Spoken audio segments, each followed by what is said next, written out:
கிறிஸ்துவுக்குள் மிகவும் பிரியமானவர்களே, ஆபரேஷன் தியேட்டரில் சிறு குழந்தைக்கு மூளையில் ஏற்பட்ட பாதிப்பின் காரணமாக மிக கடினமான அறுவை சிகிச்சையில் ஈடுபட்டுக் கொண்டிருந்த மருத்துவர்களும் செவிலியர்களும் அந்த குழந்தைக்கு தேவன் அற்புதம் செய்ய வேண்டும் என்று தேவனை பாடி துதித்து ஆராதிக்கும் காட்சிகள் தற்பொழுது சமூக வலைதளத்தில் வெளியாகி நம்மை அனைவரையும் மெய்சிலிக்க வைக்கிறது.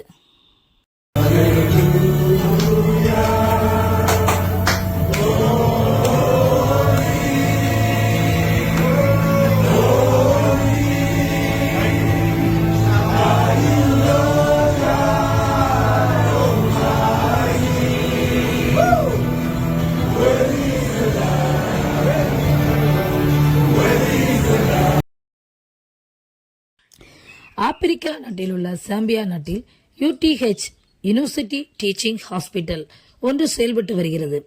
இந்த மருத்துவமனையில் சில தினங்களுக்கு முன்பாக 13 வயது சிறுமி மூளையில் ஏற்பட்ட பயங்கர பாதிப்புகளினால் இந்த ஹாஸ்பிட்டலில் அட்மிட் செய்யப்பட்டுள்ளார்.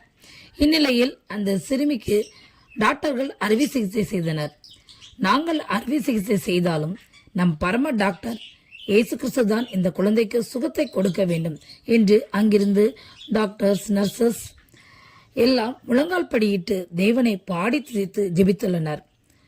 பின்னர் அறுவை சிகிச்சை வெற்றிகரமாக முடிந்து சிறுமி அபாய கட்டத்தை தாண்டி காப்பாற்றப்பட்ட போது தேவனுக்கு நன்றி செலுத்தும் விதமாக தேவனை பாடி துதித்து ஆராதித்து நன்றிகளை ஏறெடுத்துள்ளனர்.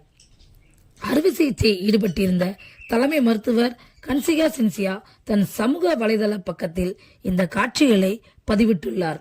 இந்த காட்சிகள் தற்பொழுது உலகளவில் பரவி அனைவரையும் தேவனுக்கு நன்றி சொல்ல வைத்துள்ளது.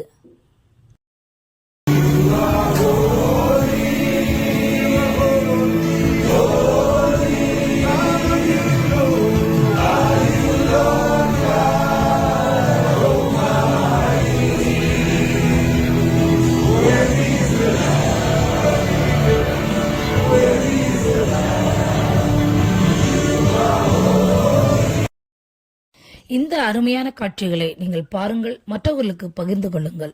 இதே போன்ற தகவல்களை நீங்கள் தொடர்ந்து பெறுவதற்கு இந்த சேனலை தொடர்ந்து பாருங்கள், சப்ஸ்கிரைப் செய்து கொள்ளுங்கள். அது உங்களுடைய ஆவிக்குரிய வாழ்க்கைக்கு மிகவும் பிரயோஜனமாயிருக்கும். நீங்கள் ஜெபிப்பதற்கும் ஏதுவாயிருக்கும். தேவன் தான் உங்களை ஆசீர்வதிப்பாராக. ஆமென்.